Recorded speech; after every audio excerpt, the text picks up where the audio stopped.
everybody. How's your man and them? Hope everybody's been doing well. Shout out my guy Nando, already in the building.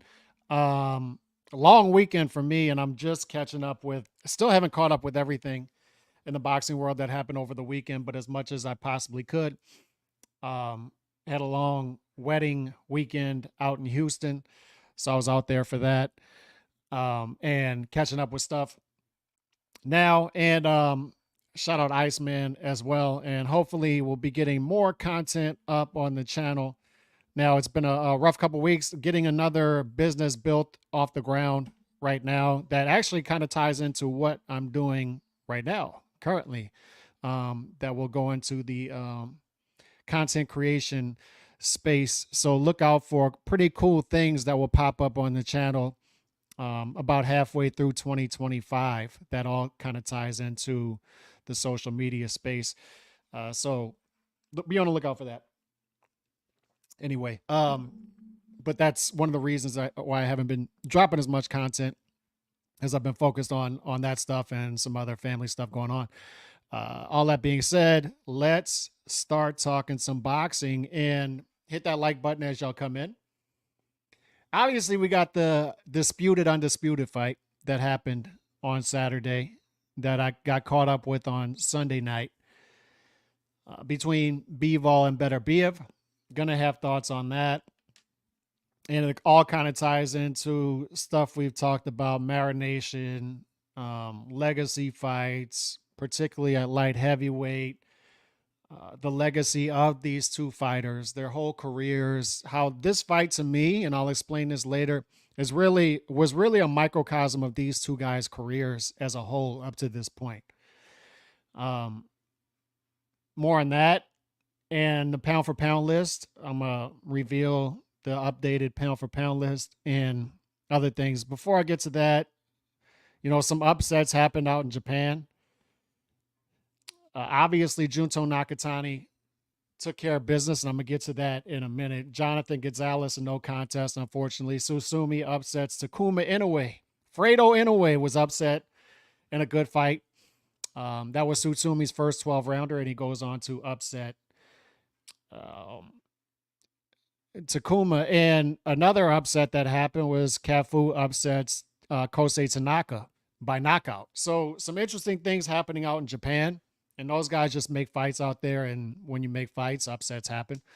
So that's what happened again, and I'll be talking about those things further as the week goes on, along with the Tim Tszyu Murtazeliev fight. By the way, I have some thoughts on that in a minute. But Junto Nakatani, and this is all going to tie in with the pound for pound list. To me, he's already a top 5 pound for pound guy, fellas. And people who disagree with me on that, I think most people have him on the lower end of the top 10 at this point, but I think he's there on everybody's list now. Top 10 pound for pound. I have him a little bit higher. I just think that this guy, 3-division champion at this point in 29 fights. On top of that, the competition level is not going to fly off the radar or resume to a lot of people, because a lot of people just don't know the names now down there, number one. And these aren't this isn't 118 is not the strongest division. It's a Japanese heavy division. And I think he's a heavy favorite against everybody there. And that's one of the things, is his greatness is almost used against him, in that these are good fighters that he's fighting. He's just a heavy favorite against these guys because the odds makers are so bullish on Junto. And I think for good reasons. The eye test, it just flies off. The things that this guy has: punch placement. He has a killer instinct, obviously. He's different than the Japanese fighters in that he trains out of Southern California, so he's getting a lot of hard sparring with Mexican fighters, Mexican-American fighters. They built him a different way than other Japanese fighters are built. The other Japanese fighters are pretty much, they go straight into... within a couple years, straight into title fights. They took their time a little more with Junto Nakatani for years, allowing him to develop. And now he's in his prime athletic years. And it's showing. The reflexes are there. This guy wants to take your head off. The punch placement is there. He's a sadistic type of fighter in that he doesn't want to leave anything open to interpretation. He just likes to fight. You could tell the guys who just like to fight. He has that Bud Crawford sort of mean streak in him, and that he just wants to fight, and he just wants to knock guys out. And when the opportunity presents itself, he patiently gets these guys out of there. He'll methodically break them down until it's time to do the dirty work, and then he gets them out of there. And once again, the punch placement, power in both hands, everything is there for this guy. And everything up until a possible Inoue or Bam fight, he's sandwiched in between those two guys in that division at 118. Everything until then is just going to be him breaking down these fighters around him until those fights present themselves. And I hope those things develop quicker, sooner than later. To me, weight class business is weight class business. You forgive that. If he wants to unify, that's fine. But to me, let's just go for it. Let's just get after it. Let's just get to it. Enough with the foreplay, right? Inoue is going to destroy Sam Goodman. Bam's going to do what Bam does at 115. Junto is going to destroy all these other Japanese fighters at 118. Let's get to it. Let's get to it. I understand weight class business is forgiving. For me, it's meaningful, all of that stuff. But in 2025, I want to see these fights. To me, at this point, Junto Nakatani is the only fighter. And I know people throwing MJ Akhmadaliev out there. Inoue beats him too. And Inoue beats him easier than you think. 122 down. Inoue's only competition up to this point, right now, as we sit, is Junto Nakatani. For Junto Nakatani, it's Inoue or Bam. I think there's a gap there between Inoue and Bam. 122, 115, we're two weight classes apart. Maybe a little too much to bite off for Bam. But either one of those fights for Junto is fine with me. I think he's a slight underdog, maybe 2-1, 3-1 against Inoue. And then, but remember, the odds makers are bullish on Junto as well. So, and I think Junto is a 2-1, 3-1 favorite against Bam Rodriguez. And both of those are phenomenal fights. Phenomenal fights. But just imagine, fellas, for a second, Inoue versus Junto in Japan. Just imagine it. Tokyo Dome. Humongous fight. And imagine how it plays out in the ring. I'm going to contrast this with what we saw with, and by the way, that just reminds me of another thing I needed to talk about with the Saudis. Contrast it with what we saw Saturday, which was a good fight between two special talented fighters, but not a great fight. And I'll speak on why it wasn't a great fight, but Inoue Junto would be a great fight. The styles that these guys fight with and how they're built, I think internally is sort of different in that they're going to go for it. They're going to go for it. They're going to be each other's equals, but they're going to go for it when those opportunities present themselves. And that's what I felt like the fight on Saturday was lacking and why it fell short of being great. To me, Inoue versus Junto has to be great. How these guys fight. Junto versus Bam has to be great. How these guys fight. The style, the temperament, it would have to be great. It's a can't miss. Let me get to some chats before we get into, let's just go straight for the Bivol versus Beterbiev talk and tie it all in.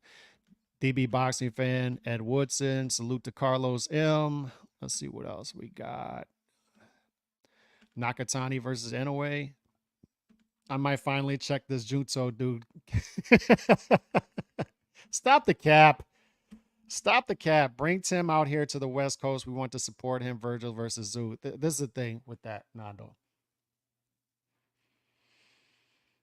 And I'm a boxing fan, so I'm going to say what I want to say. Even if we have relationships with people, I'm going to say what I want to say.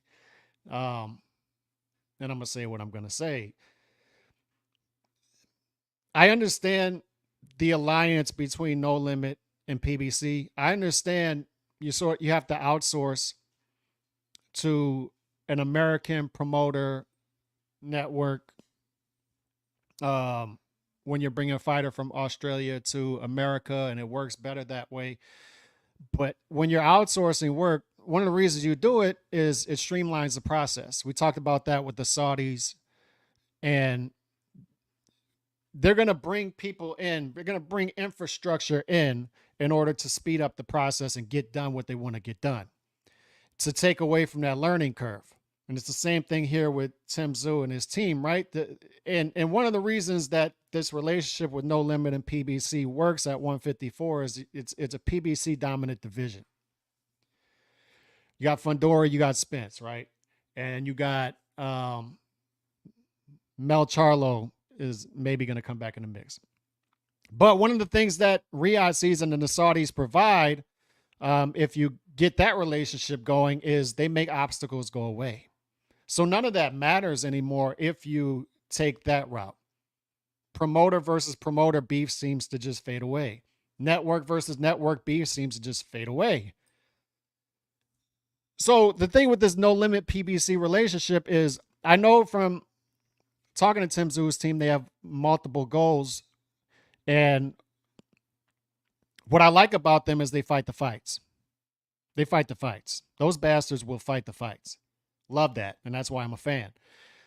So they were willing to fight Virgil after the Fundora loss. They're fighting Murtazeliev. They're willing to jump back in there in December and then jump back in there in February, March, and unify. And they'll fight anybody. Anybody points in their direction, they'll fight. They got a list, they'll fight the fights. But one of the other goals they have is to become a star in America. And I've talked at length about this for years now, how I was watching old videos last week of mine from like 2016 and just speaking on this. Back in 2016, PBC was still in its infancy about how the model it's not going to work. Back as 8 years ago, this model can't work. It can't work in order to build stars, in order to be sustainable 15 years down the line, 20 years down the line. But one of the reasons they can't build stars is they don't have a promoter. They got puppet promoters. They got an advisor running everything who thinks like a manager. And managers like to keep things safe. They like to keep fighters in the bubble. And to me, Tim Tszyu may be expendable to them, but they don't know how to build stars. They don't know how to do it. They can't do it. There's no track record of them doing it. Tank is the closest thing you can point to. And is Tank really a star? If we're looking at this boxing historically, is he really in people's living rooms? Does he have big time endorsements? Is he doing 500,000 pay-per-view buys? Ton of guys throughout boxing history have done great live gates. He does that, but is this a star?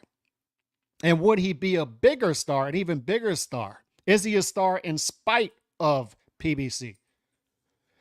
I just don't think if building a star in America is one of your goals, then you may be in the wrong place.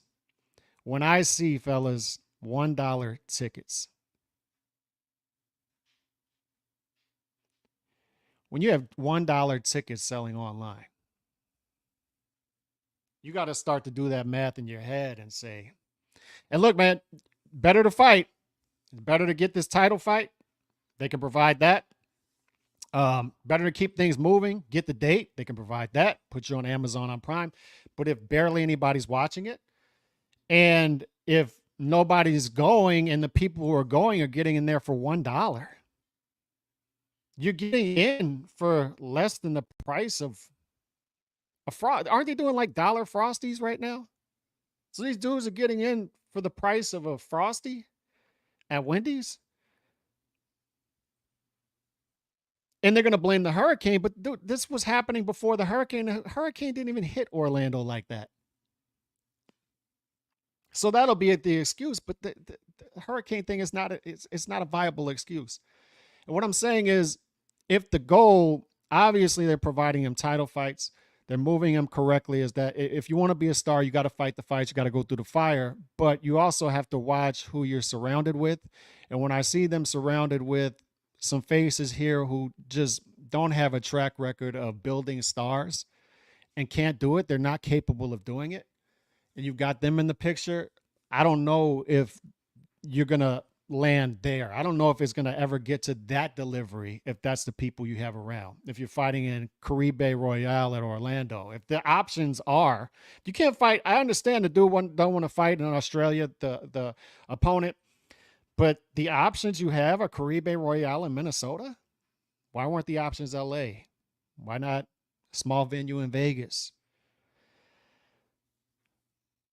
So I don't know if they'll ever get to that star destination at going in this direction.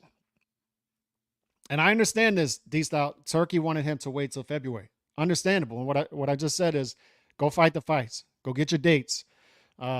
October, you want to fight again in December in Australia. Beautiful. Not everything has to be a home run if you're fighting at that clip. It's just like Junto Nakatani. Junto Nakatani just fought his third fight in 2024. So they may not be happy with the competition level, but the guy is knocking 3 people out in a year. What is his competition doing? What's his peers doing? So I've given Tim Tszyu that credit that you're willing to fight the tough fights. You're being guided correctly in that manner. Get your dates, do all that stuff, but fight the fights where they belong or put them where they make more sense. Australia, obviously, they couldn't do that, but there are other venues other than Caribe Royale out there. I just see $1 tickets, and it's a red flag. Why is this fight happening there? Minnesota, they comp that place to death there, but why are those the 2 options for this fight? You still want people to see you fight. It's still a tough fight. This is a tough fight. It's a tough title fight. You're only a 4-1 favorite. This is a tough title fight. So if you're fighting tough title fights, you want people to see it at least. $1. People are getting in for $1. So I would be asking people that I'm outsourcing to guide my career in America, why are people getting in for the price of a Frosty? And I'm sure other people are getting comped. Why don't we do this in Vegas? Could have trained in Vegas. We could have stayed there. Why are we fighting in Florida during hurricane season? You're fighting in Florida in the middle of hurricane season. Why don't we go to Vegas, small venue? Why don't we go to LA? Fellas, like, do you understand what I'm trying to do here? I'm trying to build my Mexican base. The Mexican-American base is the American base. That's it. It is the base. And that's who we're trying to reach. You're not going to reach them at Caribe Royale outside of Disney World in the middle of hurricane season. People are going to get a Frosty for $1 and they're getting a Tim Tszyu fight for $1. They're getting a Frosty and a fight for $2. I don't understand. And this PBC, it's got PBC written all over it, fellas. They're saying that Al is very ill. I don't, not too ill to be operating because I can tell it's got his fingerprints all over it. $1 tickets at Caribe Royale. Southern Florida in the middle of hurricane season. Put the fight in Vegas. People will go. Shoeshine will show up to that. He'll go. He'll pay. People will pay to go watch Tim Tszyu fight in a small venue in Vegas. Mexican fans will show up if they fight in LA. Go to Carson, do that fight. Instead of Carson, they're doing it in Caribe Royale. Why? I'm glad he's fighting a title fight. I'm glad they're guiding his career this way aggressively. I'm happy about that stuff, but you got to do the fights where they belong at the same time, because if the dude is going to be taking punishment in tough fights, you got to put it where people are going to see it. You got to get something out of it other than a title, other than a win. You want to grow your base, and you could have done that in Carson, California. You could have done that in Vegas. You ain't going to do that at Caribe Royale in Orlando, Florida. Dude's going to be walking in there with Mickey Mouse ears. $1 Frosty, $1 fight. You can't even buy a Frosty for $1. What y'all buying Frosties for out there? Like $4? I could be wrong about that. It could be like $3. I think it's $1 Frosties though. I could have swore after I left church a couple weeks ago, I got 3 Frosties for my kids for $3. I think that's a sale going on. So I don't know, man. Like the Saints lost 4 straight games. I'm buying my son tickets for his birthday for the Thursday night game, and they're like $45, and that's coming off 4 straight losses. You can't have a sports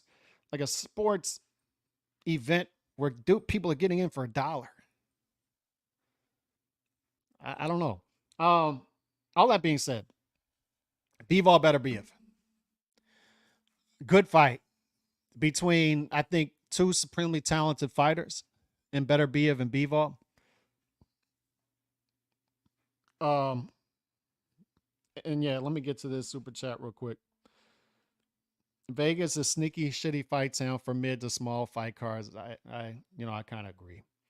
Locals don't show up. It's always out of towners for everything. And you're right, Nando.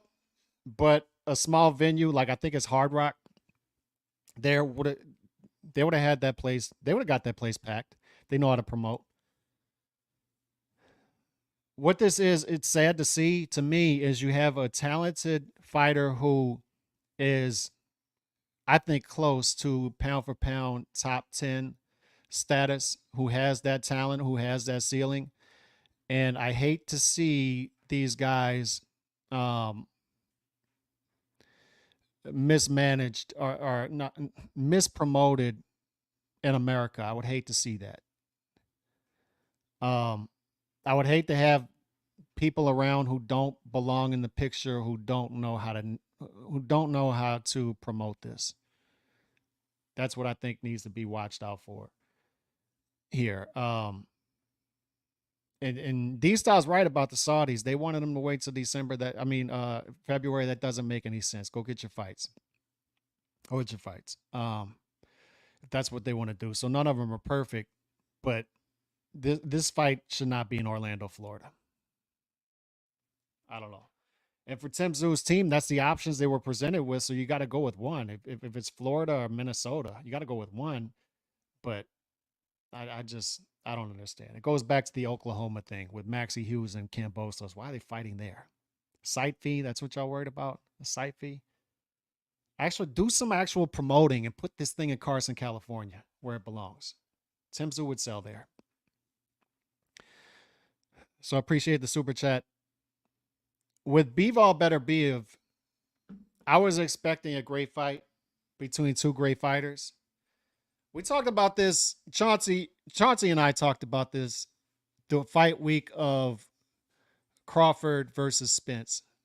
And that was a high stakes fight for several reasons. Number one is welterweight supremacy. And on top of that, they marinated the fight. And people got mad at me for talking about that during fight week. They're saying, why don't you just stay positive? We're finally getting the fight. Stay positive. But you have to put it in proper perspective. This fight should have happened already. And if it would have happened already, it wouldn't have been as high stakes as it is. And that's not good for the fighters. Because it becomes sort of this end-all, be-all type thing, especially for Errol Spence, who welterweight was his only division he's ever fought in.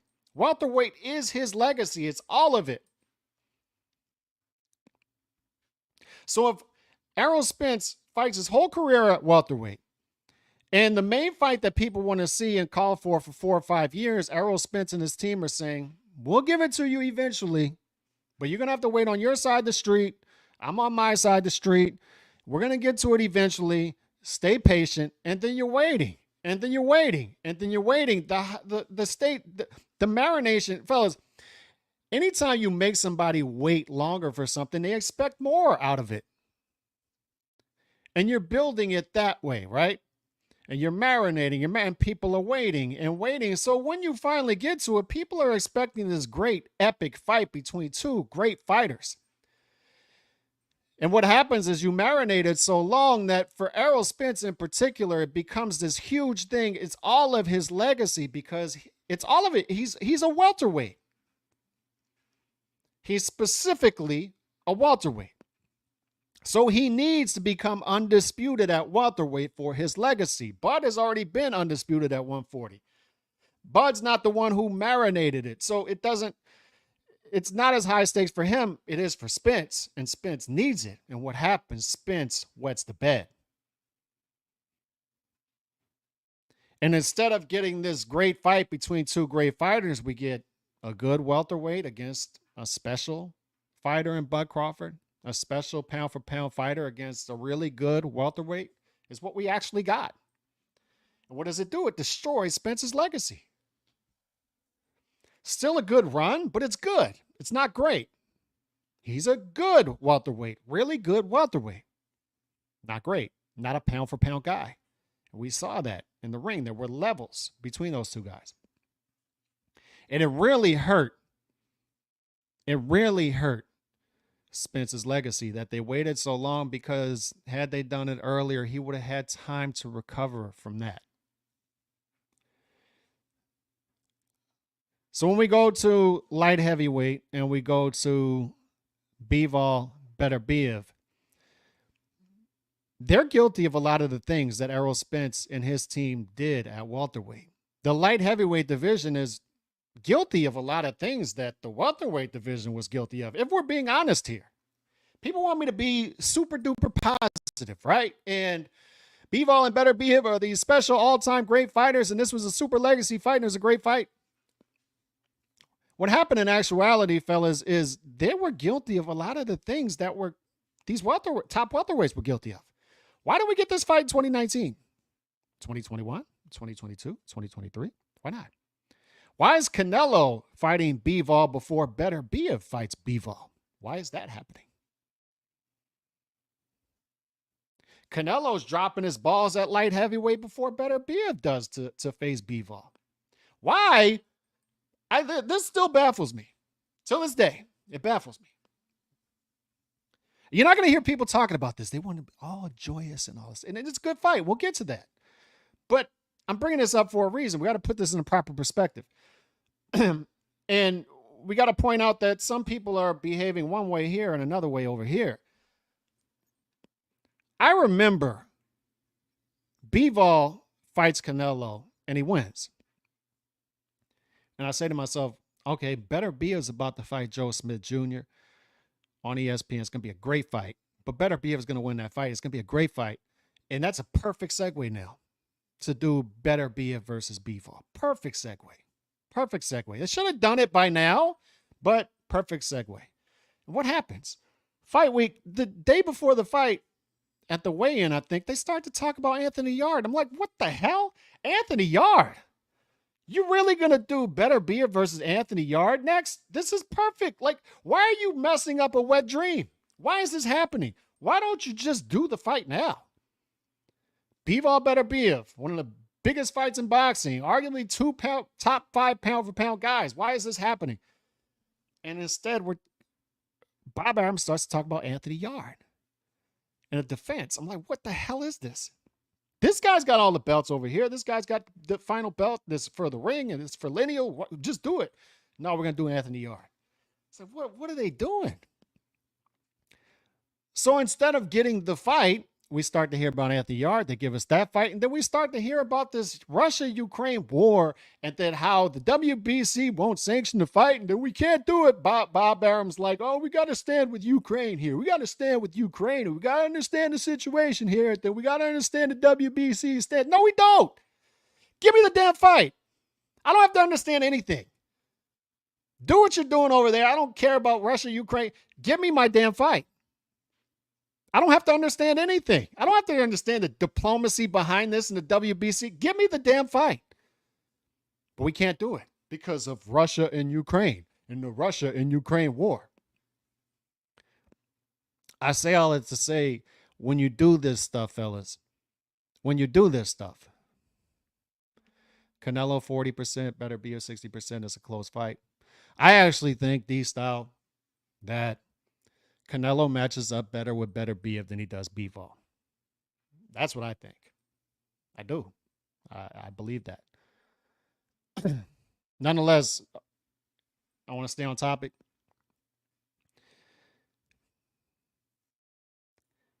When you do all this stuff, much like I talked about before Bud versus Errol, when you marinate and marinate and marinate, people are expecting more and more and more when the fight comes off. So when I start to see this stuff Saturday about good fight, people were saying robbery. I was like, I have to hold off until I actually see the fight. So I'm watching the fight Sunday night. I didn't see a robbery. More on that in a minute.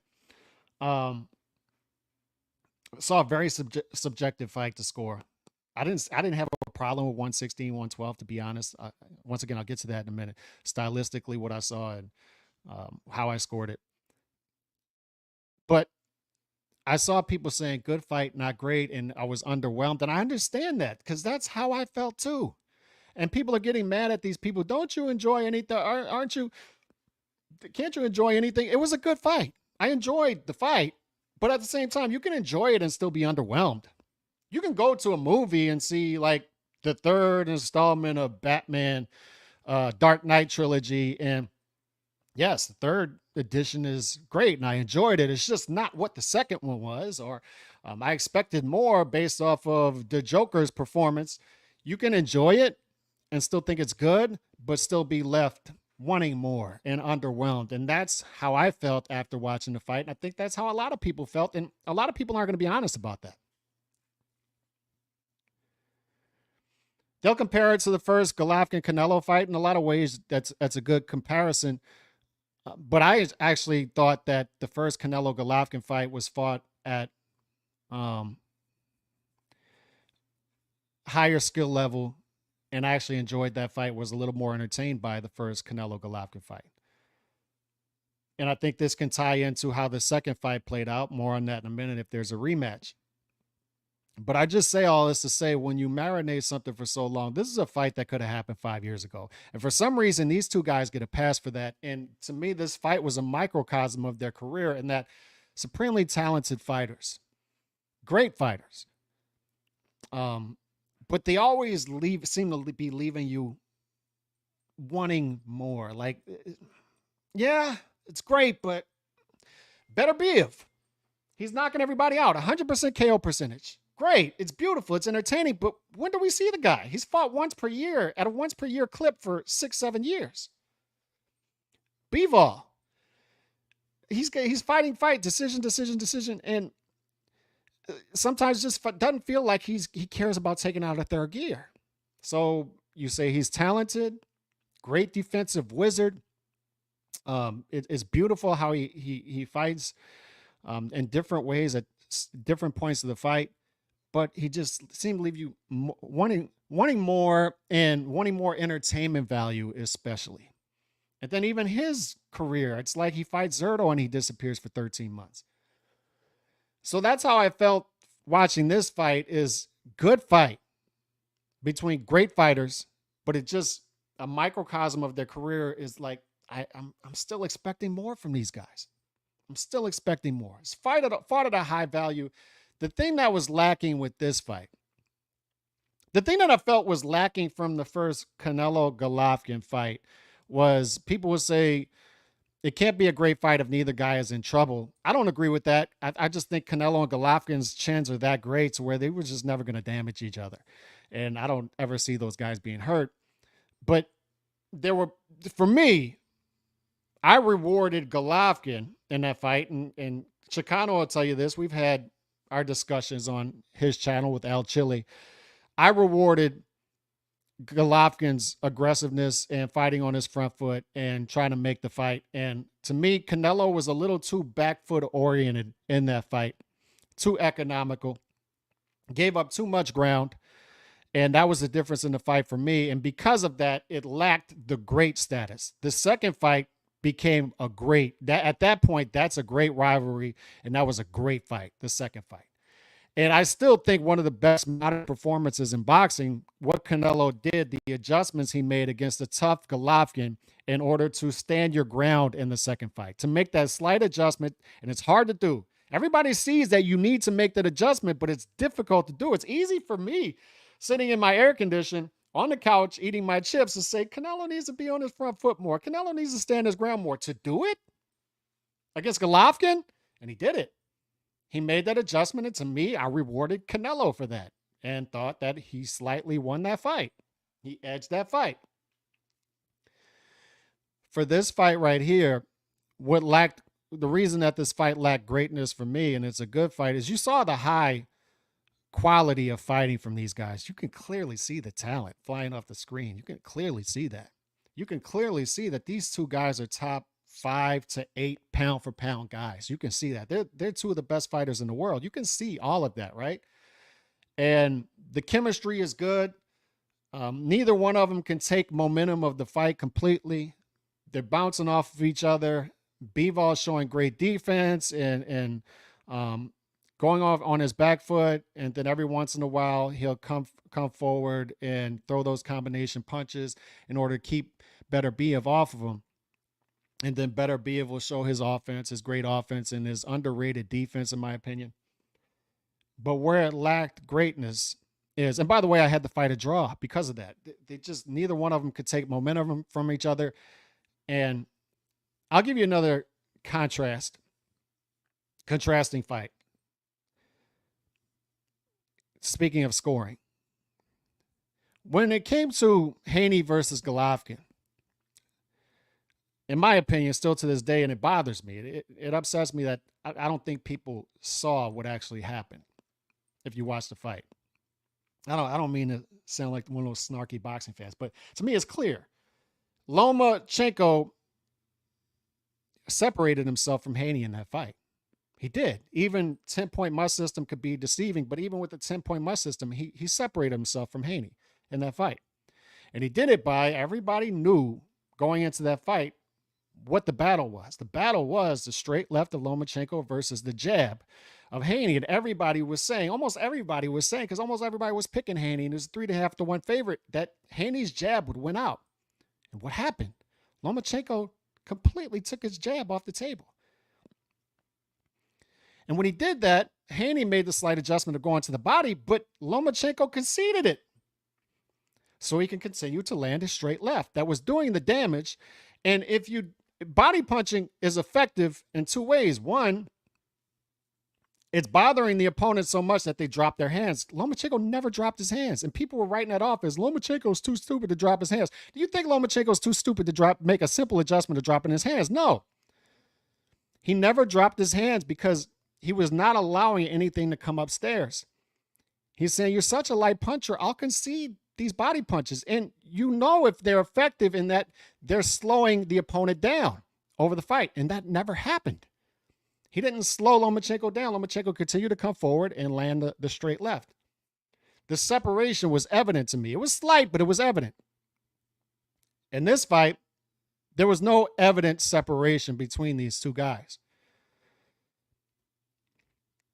And that's why the 10-point must system can be deceiving, because I felt like Haney, Lomachenko, there was not much subjectivity in those rounds. There was a couple rounds that could swing either way. Other than that, there was clear rounds to me. So if you have Haney, Lomachenko 115, 113, say like you have Lomachenko winning that fight 115, 113, you would say, yeah, it's a close fight, so I could see it going all the way. Not really. Not really. If there's one, maybe two swing rounds, not really. If it's 116, 112, not really. You can have a close fight that is not controversial. And you can have a wide scored fight that is controversial. This fight to me was one of those fights where you can go 116, 112 one way, 116, 112 the other way, just because you had so many subjective rounds. It just depends on, do you prefer Benavidez or Beterbiev's or Bivol's? Do you prefer Bivol's efficiency and defensive style, or do you prefer Beterbiev's offensive style? And there was just not much separation. I had Bivol up 6 rounds to 4 going into the championship rounds. I thought Beterbiev won 11 and 12 clearly won those rounds. And that's what frustrated me from both guys in this fight, and how I say it's a microcosm of their career. It just always wants you. It's great, but it always, you feel like there's more there for these fighters to give that they're not giving. A lot of it could be activity, their resume, not giving us the fight for 5 years, stuff like that. But inside the ring, in this particular fight, what showed up to me was Beterbiev wasn't aggressive enough early in the fight. And you could say that's smart. That's smart because it paid off for him at the end. He wins a close decision, and had he been more aggressive early on, he wears down. Bivol comes on strong later in the fight, something like that, right?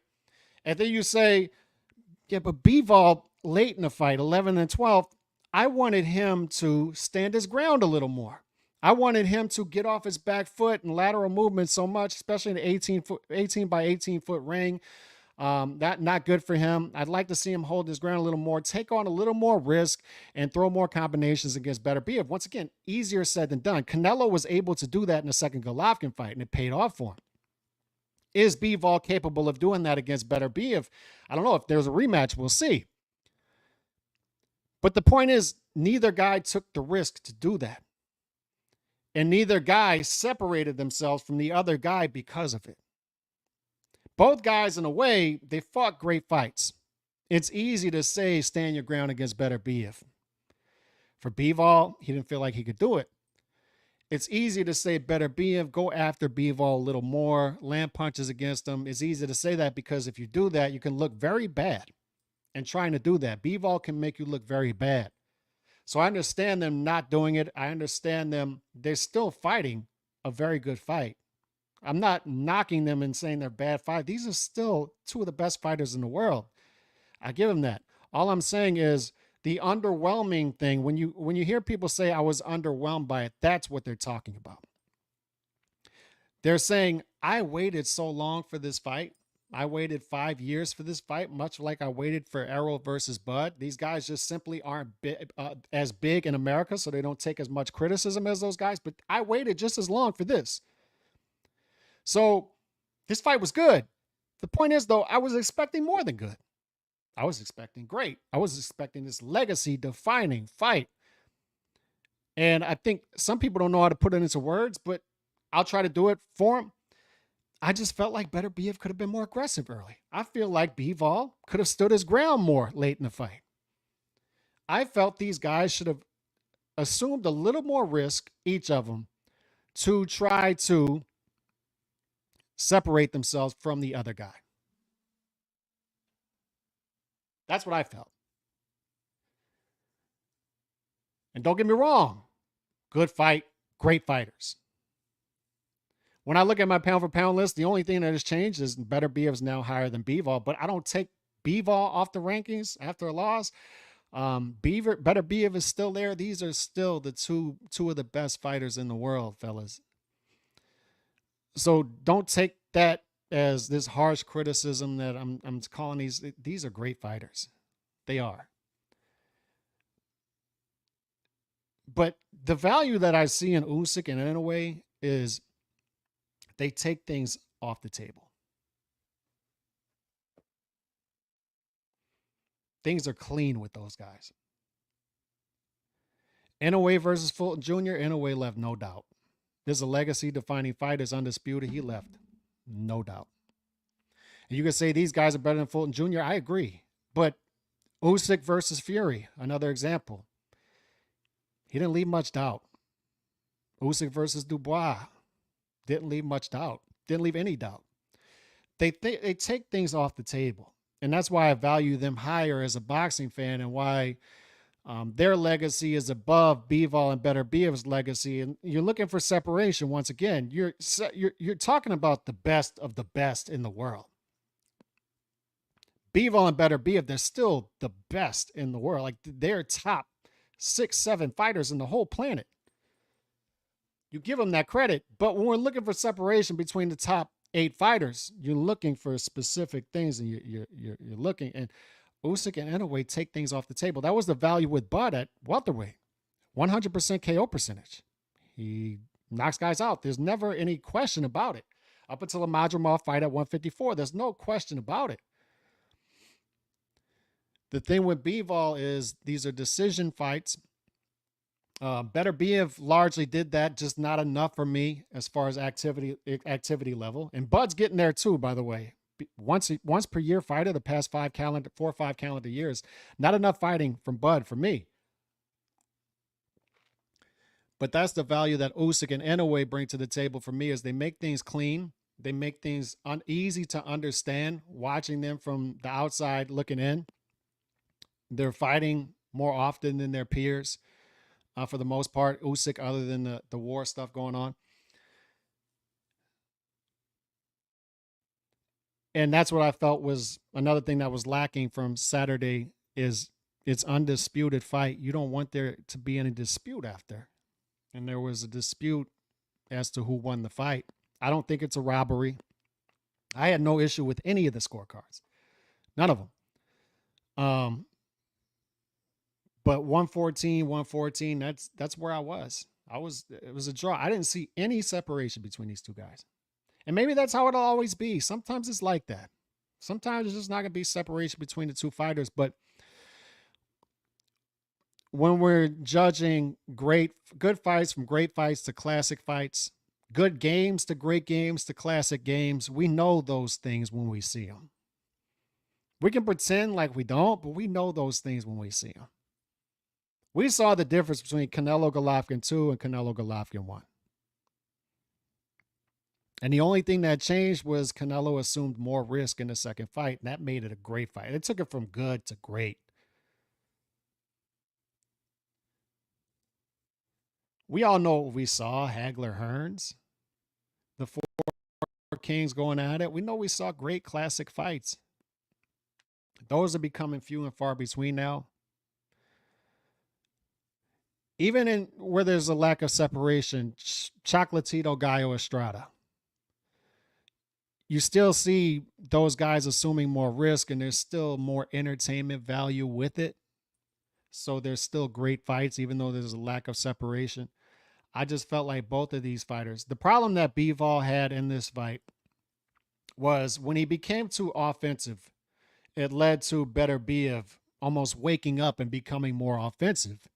So when Bivol had his most success offensively, Beterbiev quickly came back and had his most success offensively.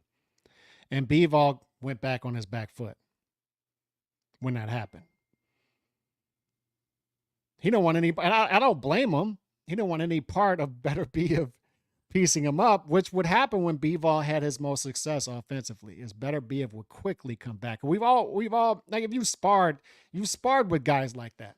You don't have to be this world-class fighter to know people like this. Is when you wake them up, you realize that was a mistake. I should probably play this a little safer. I'm a great defensive fighter, so I should go back to that. I don't want to wake this guy up by becoming a great offensive fighter. But Bivol's capable of being a great offensive fighter. Beterbiev is capable of being a great defensive fighter. I saw Bivol being a great defensive fighter. I saw Beterbiev being a great offensive fighter, a more aggressive fighter.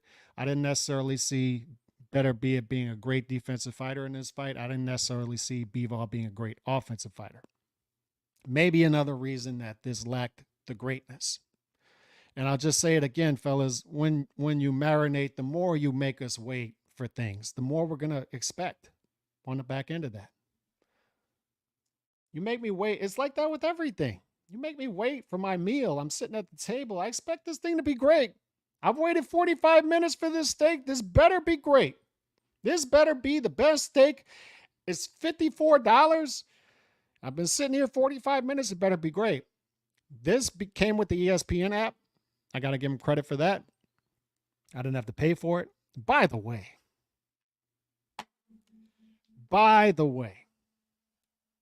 I almost forgot about this. DAZN.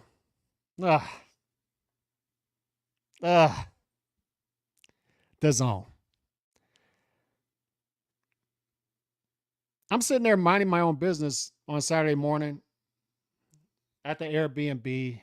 Got the wedding later. So I wasn't going to be able to watch this anyway. I'm watching my college football, chasing after the kids. My wife's in the wedding. And I see people saying that this card, this DAZN card, is going to be $20 in America. It's like, what? They're dropping this on people the day of? $20 in America for that card.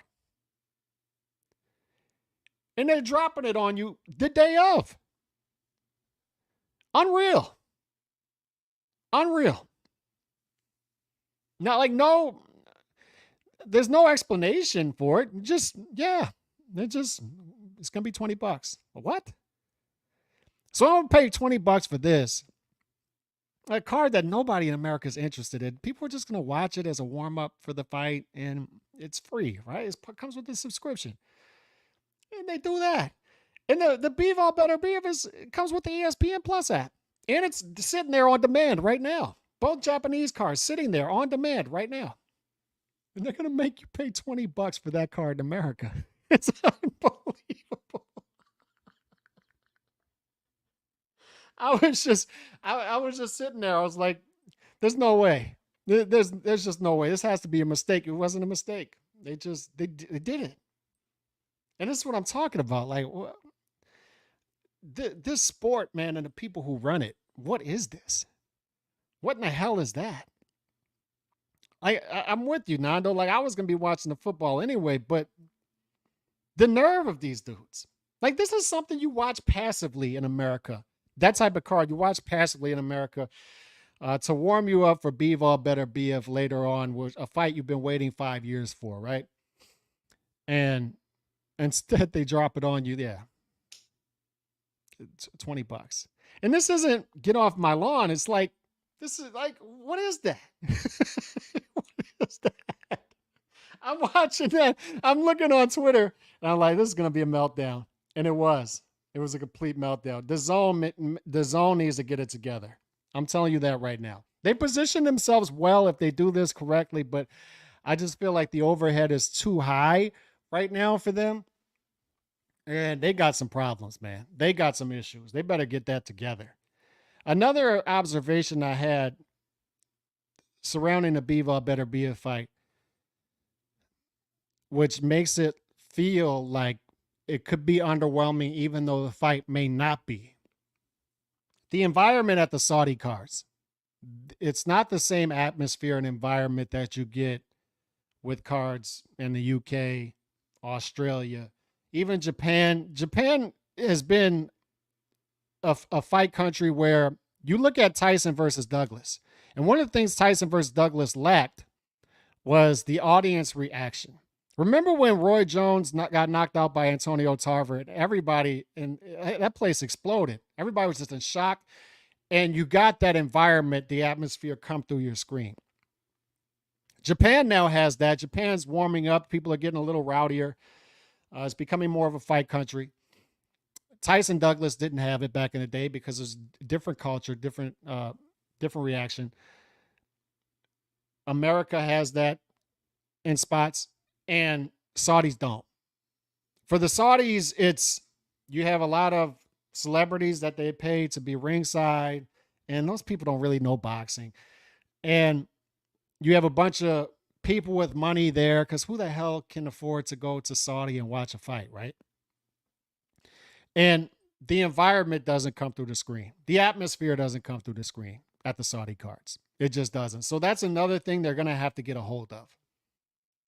That's another thing that's going to have to change. Because that's part of it. That's part of the sport. You want that atmosphere to come through the screen. You watch a great college football game, it comes through the screen. Pause. Great NFL game. You watch the Seahawks play, you can hear the crowd noise. You don't have that in Saudi. So I'm watching the fight Sunday night, the replay of it on demand, and I just don't hear an undisputed type crowd. It seems like they're at a tennis match to me.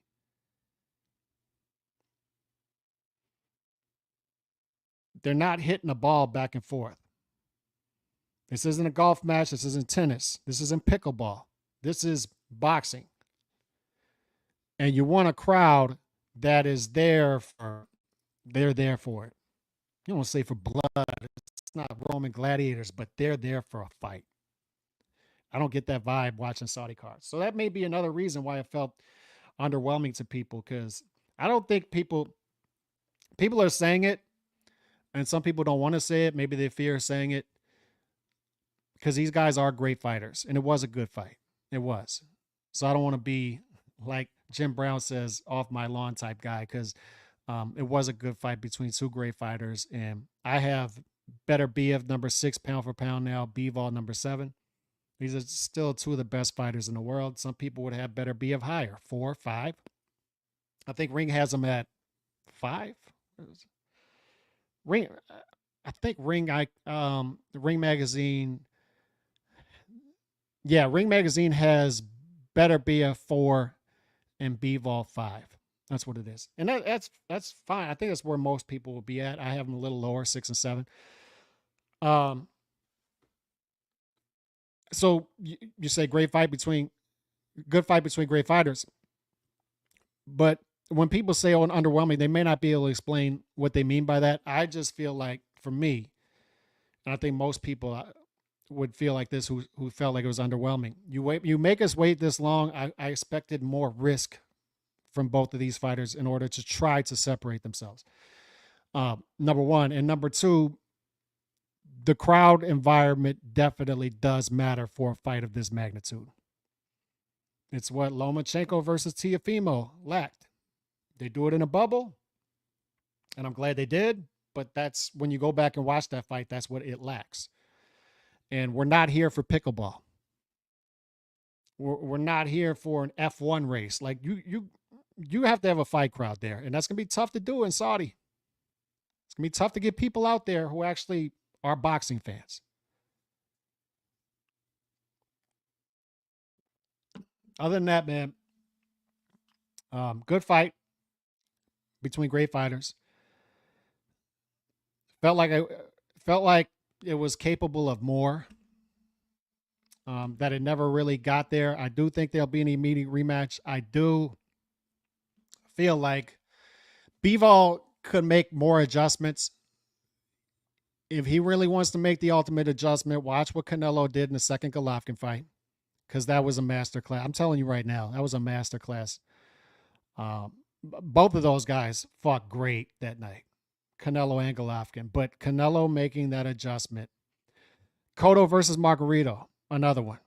Cotto making the adjustment. Cotto was a little too cagey, a lot more cagey than Canelo. That's why I value Canelo. He keeps his hands free. It's one thing I appreciated about Bivol's performance in this fight Saturday is he kept his hands free. Didn't clinch much. And that's good. But way too much lateral movement for him. And I don't blame at all. And I picked Bivol coming in. I don't blame at all for the people who had 7, 8 rounds for Beterbiev, being that Bivol was using too much of his legs in a lot of spots in this fight. And Beterbiev is trying to make the fight. He's throwing more punches. It's easier to throw at a higher percentage when you're throwing less. So I have no problem with people giving Beterbiev the win. I didn't see any controversy here. No robbery. All these people melting down. I saw some content creators melting down. I think that's just for clicks. I think that's what it is. Melting down that this is a robbery and they'll never give it to the guy trying to like fellas, all this the criteria of scoring, all this stuff, fellas, we know who won a round. Come on, like the criteria, ring general. Who the hell ring general? It's such a vague term. Who was the ring general? I'm not scoring a 10 around 10-9 and with my, and I don't put the criteria for scoring boxing at the top of my paper. Everybody knows when they're watching a fight who won that round. Who's doing the most damage? Who's landing the bigger shots? It's professional boxing, for the love of God. Bivol, when you fight with that type of style, it pays off for you, and it pays off for you, and it pays off for you until one day, not so much. So one day it doesn't. That's part of it. When you're a decision fighter, fellas, when you don't have that knockout, when you're not, because I do believe that's the frustrating part, that Bivol does possess knockout power. I do believe that Bivol can punch. He's just not going to open himself up to that. He didn't open himself up to that because anytime he had offensive success in this fight, a lot of it, Beterbiev comes back like a bat out of hell. That's what happened. So I don't at all fault the judges. In fact, I like the fact that they rewarded Beterbiev. I do. Even though I had it a draw, I'd rather see the guy trying to make the fight and landing the bigger shots get the edge. What that'll do is it'll show other fighters if we're consistent with this, because they weren't consistent with it with Lomachenko Haney. It's the reason that I rewarded Golovkin in the first Canelo fight. I'm watching Kovalev versus Ward 1. I'm like, good Lord. Who in the hell would have scored that for Ward? And Ward, by the way, Ward's out there. Ward's out there whining, of course, because he hates Beterbiev. And he hates anybody who can punch, right? He hates anybody who's entertaining because that's stupid. Entertainment is stupid. It's better, it's smarter to just, don't worry about the fans. It's smarter to just, hit and don't get hit. And he's out there whining because Bivol doesn't get the decision. I mean, for the love of God. And this is another thing with the light heavyweight legacy that I didn't touch on. I'm kind of going all over the place with this, but when you say light heavyweight legacy and the best of this era, in a lot of ways it becomes the tallest midget, right? Because when we look at the light heavyweight legacy fights that we've seen, say the past 15 years or so, we wouldn't consider Tarver versus Hopkins being that because Hopkins' first fight at light heavyweight. I wouldn't even consider Hopkins Calzaghe. People would say it's a light heavyweight legacy fight. Calzaghe fought two fights at light heavyweight. And Andre Ward versus Kovalev, that little rivalry they had. Andre Ward, I think he fought 5 fights at light heavyweight, but 3 of them were tune-ups. His only 2 real light heavyweight fights were the 2 Kovalev fights. So to me, Ward wins that, but he's not a great light heavyweight. He's a great super middleweight. Calzaghe was a great super middleweight. His legacy isn't light heavyweight. So that's what the meaning of this was, and why it was meaningful is this would be the best light heavyweight of this era. Nobody would have these guys beating Roy Jones, but maybe some would. I don't know. But it's the best of this era, being that where's the great light heavyweight legacy fights? And we've been waiting for this for half a decade, and they finally do it. And you hope that somebody creates that separation to where you can point to and say, that's the guy. That's the guy. Much like Bud versus Errol. That's the guy. And it just lacked that separation, and it never got to that great status. So that's where I'm at with it. More on this. I'll be on D-Styles channel tomorrow for our weekly show. So more on that, more on this tomorrow. I got to bounce. Peace. God bless.